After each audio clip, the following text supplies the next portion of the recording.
আসসালামু আলাইকুম। আমরা মাছে ভাতে বাঙালি, মাছ আমাদের প্রিয় খাবার। আজকের রেসিপিতে থাকছে রুই মাছের কালিয়া। তো খুব সহজভাবে এই রুই মাছের কালিয়াটা রান্না করব।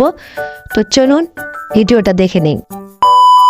প্রথমে 6 টুকরা রুই মাছ নিয়েছি।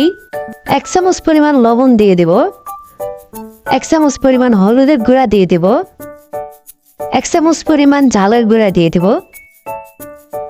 এখন মাছগুলো খুব সুন্দরভাবে মাখিয়ে নিয়ে 10 মিনিটের জন্য ম্যারিনেট করে রাখবো।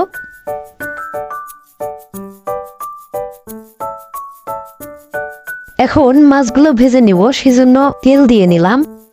তেলটা গরম হয়ে যাওয়ার পরে মাছগুলো একে একে দিয়ে দিলাম।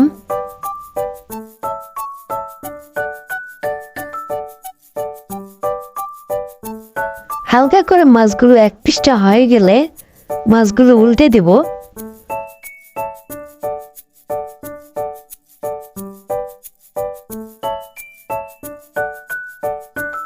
মাছটা 2 পিঠটায় ভাজা হয়ে গেলে মাছগুলো উঠাই নেব।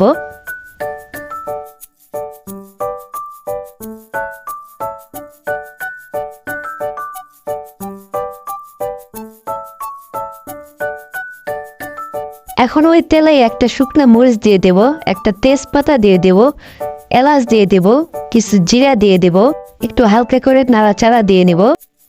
অল্প পরিমাণে কালো জিরা দিয়ে দিব, একটু নাড়াচাড়া দিয়ে নিলাম। পেঁয়াজ কুচি দিয়ে নিলাম, একটু ভালোভাবে নাড়াচাড়া দিয়ে নিলাম।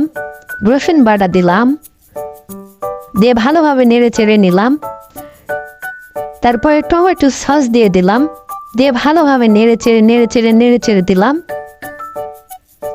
লবণ দিলাম, শুকনা ঝালের গুঁড়া দিলাম, হলুদ গুঁড়া দিলাম, ধনিয়ার গুঁড়া দিলাম, অল্প পরিমাণে পানি দিলাম। মশলাটা একটু কষিয়ে ঝোলের জন্য পানি দিয়ে দেব। এখন ঢাকনাটা দিয়ে 5 মিনিটের জন্য অপেক্ষা করব। 5 মিনিট পরে ঢাকনাটা উঠায়ে ঝোলের মধ্যে মাছগুলা সম্পূর্ণ দিয়ে দিব।